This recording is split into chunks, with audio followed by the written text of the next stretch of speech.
आज मैं आपको एक किस्सा सुनाने जा रहा हूँ। वो मेरे दादाजी के साथ हुआ था। दिसंबर की कड़ी ठंडी का समय था। घना कोहरा छाया था। दादाजी शहर में क्लर्क थे। उस दिन सारे लोग जल्द कार्यालय का काम खत्म करके अपने घर की तरफ निकल रहे थे। दादाजी उस समय के बड़े अधिकारियों में से एक थे। रोज की तरह दिन का काम खत्म होने के बाद घर के लिए अपनी गाड़ी से रवाना हो गए। रास्ते में उन्हें हाट से कुछ सामान भी लेना था, तो वो अपने साथियों से अलग हो गए। उन्होंने घर की कुछ ज़रूरतों के सामान ले लिया और गाड़ी को आगे बढ़ा दिया। आगे जाने पर उन्हें कुछ मछली बाजार दिखा और वो मछली खरीदने रुक गए। ताज़ी मछलियाँ लेने और ख़रीदने के बाद टाइम ज़्यादा ही गुजर गया, तो उनकी जब अपनी घड़ी पर नज़र गई तो उन्हें आभास हुआ कि आज तो घर जाने में बहुत देर हो जाएगी और ये सब लेकर घर पहुंचने में काफ़ी समय लग जाएगा। फिर यही सब सोचकर उन्होंने सोचा कि क्यों ना जंगल की रास्ते से निकला जाए, तो जल्दी घर पहुंच जाऊंगा। तो उन्होंने रास्ता बदला और जंगल की तरफ अपनी गाड़ी को घुमा लिया। रात के 10 बज चुके थे। गाड़ी तेज रफ्तार से आगे बढ़ रही थी। तभी अचानक एक तेज ब्रेक के साथ गाड़ी को रोकना पड़ा। उनकी गाड़ी के आगे एक जोर जोर से रो रही थी। उन्होंने सोचा, इस वीराने में ये औरत क्या कर रही है। उन्हें लगा कि कोई मजदूर की पत्नी होगी जो नाराज होकर घर छोड़कर जंगल में भाग गई।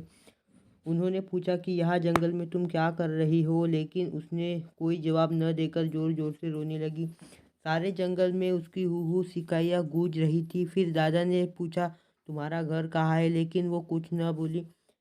तब दादाजी ने कहा कि आज चलो मेरे घर रहना, सुबह अपने घर चली जाना। ये जंगल बहुत सारे जंगली जानवरों से भरा है। रात भर यहाँ मत रुको, चलो आज मेरे घर सबके लिए खाना बना देना और कल सुबह अपने घर चली जाना। उसने ये सुना तो झट से तैयार हो गई और गाड़ी के पीछे की सीट पर बैठ गई। सिर में बड़ा सा घुटका डालने की वजह से उसका चेहरा छिपा हुआ था। ही देर में गाड़ी घर के दरवाजे पे थी। घर के लोग कब से उनकी राह देख रहे थे। गाड़ी रुकते ही माँ ने पूछा, आज तो बहुत देर हो गई और सारे लोग आ भी चुके हैं, अब तुम्हारे। उन्होंने सारी बात अपनी माँ को बताई और कहा कि आज खाना इससे बनवा लो, कल सुबह ये अपने घर चली जाएगी। इतनी रात को बेचारी जंगल में कहाँ भटकती, इसलिए मैं इसे ले आया। पर माँ को कुछ संदेह हो रहा था कि कहीं चोर तो नहीं है।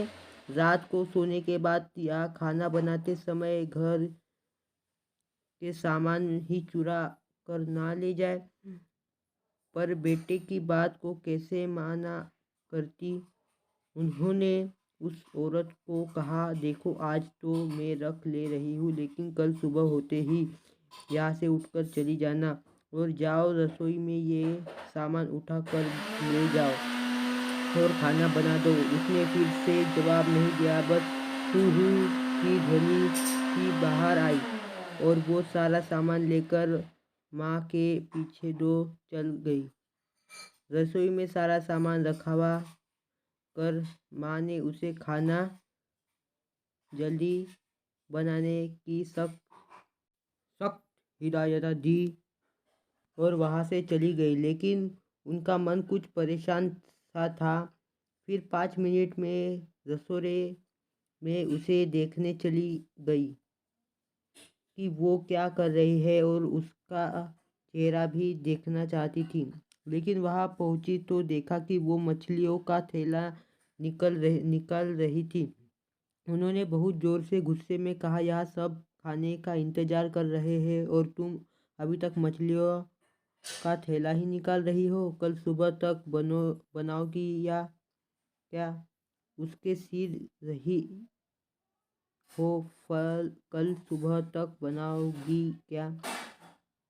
उसके सिर पर घूंघटे अभी भी था, तो चेहरा देखना मुश्किल था। उन्होंने उससे कहा, तुम जल्द ही से तैयारी करो, मैं आग सुलगा देती हूँ, काम जल्दी हो जाएगा। और वे जल्दी से चूल्हा जलाने की तैयारी करने लगी, लेकिन साथ ही वो उसका चेहरा देखने की भी कोशिश कर रही थी। लेकिन वो जितना देखने की कोशिश करती वो उतना और पल्लू खींच लेती। अंत में हार कर वे बोली, देखो मैंने आग सुलगा दी है, अब आगे सारा काम कर लो, कुछ ज़रूरत हो तो बुला लेना। लेकिन वो फिर कुछ नहीं बोली। अब उन्हें लगा कि यह से जाने में ही ठीक है, वरना मेरा भी समय खराब होगा और हो सकता है अनजान लोगों से डर रही हो। ये सब सोचकर उन्होंने उसे कहा कि मैं आ रही हूँ, जल्द ही से ही खाना बना कर रखना, और वहाँ से निकल गई। मन अभी तक परेशान ही था। अब अपने कमरे में कभी बच्चों के कभी बाहर सबको देख रही थी, कहीं कुछ अनहोनी ना हो जाए। एक मिनट भी आराम से नहीं बैठ पाई। अभी 5 मिनट ही हुए थे, पर उनके लिए वो घड़ी पहाड़ सी हो रही थी। समय बीत ही नहीं रहा था। 8 मिनट बड़ी मुश्किल से गुजारे और वे तुरंत ही कुछ सोचकर रसोई की तरफ दौड़ी।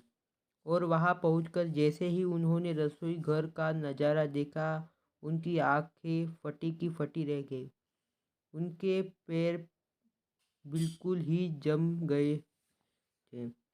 उसने आगे जाया नहीं जा रहा था, ना उनकी हृदय की धड़कनें रुक रही थी। वो औरत रसोई में बैठकर सारी कच्ची मछलियाँ खा रही थी। सारे रसोई में मछलियाँ और खून बिखरा पड़ा था। उसके सिर में घुटक भी उतरा पड़ा था। इतना खौफनाक चेहरा आज तक उन्होंने नहीं देखा था। बाल नाखून सब बड़े हुए थे।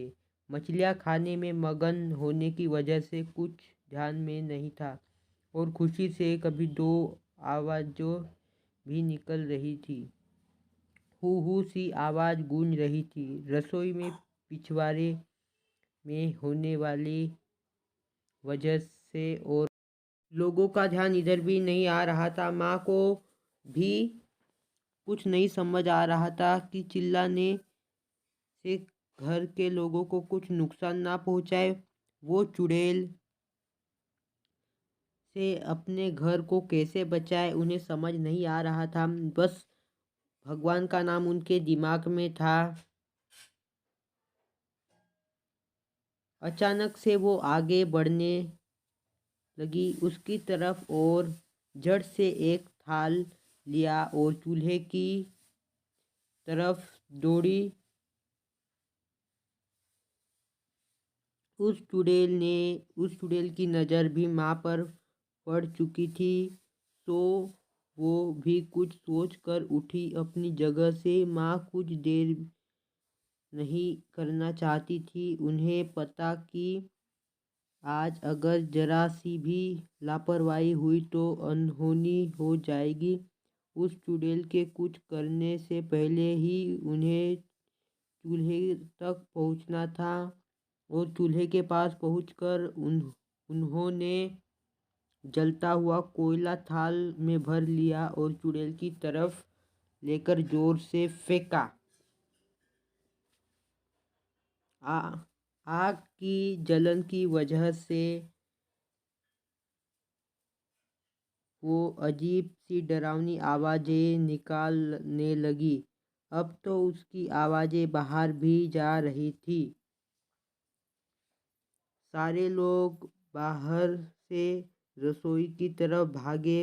वो चुड़ैल जोर से हू हू की आवाज़ आई निकल रही थी,